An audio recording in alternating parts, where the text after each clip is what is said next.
Amici bellini, vi vedo discutere sullo stadio. Mi fa piacere, parliamone, parlatene. Io non... Quanto riguarda, lo sapete come la penso, cioè finché non vedo le impalcature sullo stadio non dico proprio niente. Poi questo è un progetto del comune, nel manco del Napoli, quindi veramente è come se non avessi visto nulla. La pista resta, la copriamo. Mi interessa parlare del Genoa, che è una partita complicatissima, e voglio entrare ancora più nel profondo. Probabilmente rivediamo Rachmani. Dove lo mettiamo, centrale o a destra? Cominciamo.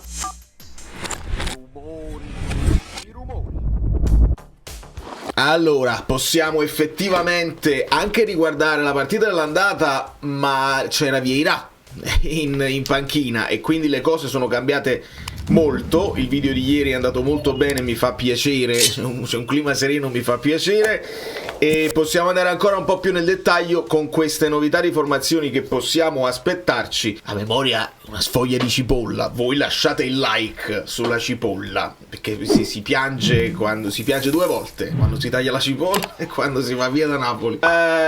Io tengo scritto, perché se no chi si ricorda. Vittoria caparbia, poco nel primo tempo, meglio il secondo. Sono andato a rivedere un po' le formazioni, era ancora il Napoli 4-1-4-1, ma De Bruyne stava in panchina, proprio anche a ricordare cose che non tutti ricordano, che c'era una gestione, qualche minuto le saltava nei finali delle partite, oppure salta questa qua dall'inizio, tant'è vero che il Napoli comincia, c'era ancora Anghissà, però in questo caso cominciamo con Neres, proprio il vero e proprio esterno, non il finto esterno McTominay. C'era Lobotka, Anghissà, McTominay e Politano dall'altra parte. Ricordiamo che prendemmo quel gol incredibile contro di Ekato, e mi sono scritto tra parentesi Oliveira, evidentemente la marcatura su Norton Caffey non fu folgorante, e poi Anghissà e Højlund. Poi c'era un servizio, il palo di Di Lorenzo, c'era De Bruyne, insomma un altro Napoli, un altro calcio. Prendiamo lo scavetto. Se vi va di iscrivervi al canale è mio piacere, perché manca insomma 1 migliaio di iscritti, e poi apriamo l'altro canale, sorprese che vi voglio portare, perché non voglio poi accumulare. Lo capirete, lo scoprirete se vi iscrivete al canale. Allora, questa è la situazione da cui partimmo, vedemmo, e qua la vincemmo, ma ce la dobbiamo dimenticare. Vediamo che ci dice il Fantacalcio a livello di probabili formazioni. Ho letto che Cambiaso pure Zumbate, Traverse pure lui così, il Soleo pure Baz, che manca una partita con la Roma, va bene. Allora, Bislov, ho chiesto aiuto ad Andrea Marinozzi, che è venuto come sempre in soccorso, e dice che le cose che sono cambiate insomma con De Rossi è anche una partenza dal basso un pochino fatta meglio, un'impostazione fatta meglio, anche grazie al portiere. Bercandalli, Ostigard, Vasquez confermati, Norton Caffey, Frendus, Malinowski, Amorim loro portano, che prenderebbe il posto di Ellerson, credo, rispetto alle altre partite che abbiamo analizzato ieri. Martin, Vitigna e Colombo, che fanno un po' di scompaginamento nella nostra difesa.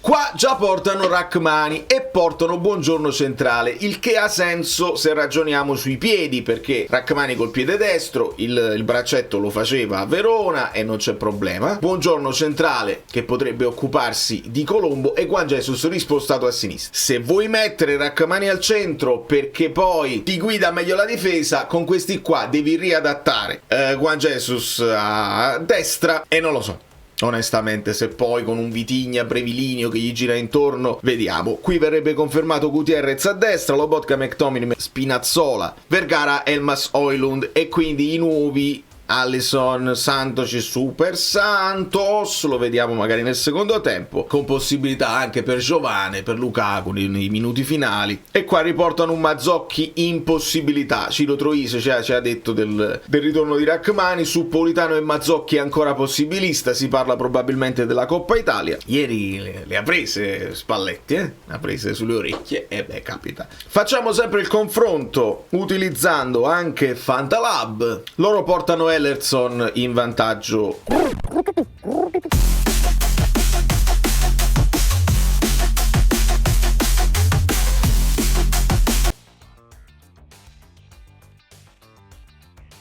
su Amorim e confermano anche loro Rachmani in ballottaggio con Oliveira. Chiaramente, se ti vuoi giocare questa cosa qua, Beukema non lo considera proprio nessuno. Hanno molta gente anche in panchina loro, Messias sta rientrando nelle rotazioni, il Cornet l'abbiamo visto entrare, Ekuban e Nekator che sono simili proprio per assonanza, e quindi direi che possiamo spostarci sul campo per ipotizzare gli accoppiamenti. Mostriamo gli opponenti, li mettiamo in rosso o in blu, no, in rosso, e insomma questa è la storia. Mettiamoci Rachmani dentro. Raramente l'avevo visto con Conte fare il braccetto, gli piace secondo me proprio centralmente, quindi cominciamo così con Juan Jesus adattato, e quindi io credo che può succedere questo: Colombo, Rachmani, Buongiorno che darà un occhio a quello che va più alto, cioè Norton Caffi, Spinazzola che salga su Mercandalli e Elmas che fa il solito lavoro sul regista, che in fase centrale dovrebbe essere Fendrups, McTominay su Malinowski, Lobotka sul nuovo, su Amorim o su Ellerson. Di conseguenza Gutierrez su Martin, Vergara qui su Vasquez, Højlund che si va a giocare il suo duello con Østigard, o viceversa, perché Vasquez, io me lo ricordo, marcatore molto efficace anche su Osimhen, quindi potrebbero anche essere alternati. E non mi aspetto grandi sorprese, mi aspetto però che, sappiamo e ci dicono che il Genoa è forte sulle palle inattive e quindi bisognerà alzare tantissimo l'attenzione sotto questo punto di vista. Un gol loro lo fanno, specialmente stando in casa, insomma quello stadio lì sì che è particolare, lo conosciamo bene. Il Napoli ha appena postato che sono atterrati a Genova a Gevona, e voglio veramente tale quale Mbappé, è incredibile. Mentre Giovane mi ricorda un po' Eziolino Capuano, una questione proprio estetica, ma io vedo somiglianze anche quando non ci sono. Nelle foto c'è Spina, c'è Vergara, c'è McTominay e c'è soprattutto Rachmani, quindi ci fidiamo che questo sia un indizio anche per la formazione di domani. Sono curioso, mentre vi chiedo l'ultimo like a fine video, di andare a vedere Verona Pisa con i nuovi allenatori, per capire se, insomma, non potete giocare per il pareggio, dovete fare un almeno dovete cercare di fare i 3 punti con questa partita. Si apriranno un po' le maglie, si vedrà qualche cosina almeno in contropiede, non lo so.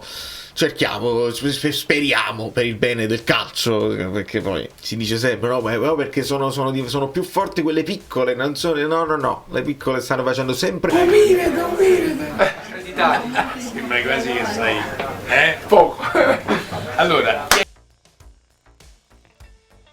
meno punti, e le statistiche mano a mano stanno uscendo e stanno diventando di dominio pubblico. Veramente sto guardando queste cose dello stadio e onestamente non ne capisco niente, ho solo delle perplessità per quanto riguarda la pista, cioè se si mettono delle cose sopra alla pista e poi non è che si avvicina qualcuno alla pista, insomma comunque all'altezza uomo, mentre quelli là del terzo anello staranno comunque lontani. Non lo so, ne parleremo magari domani live. Da New York, Valerio Fluido è tutto, vi abbraccio e vi bacio. Pensiamo alla partita che non è facile.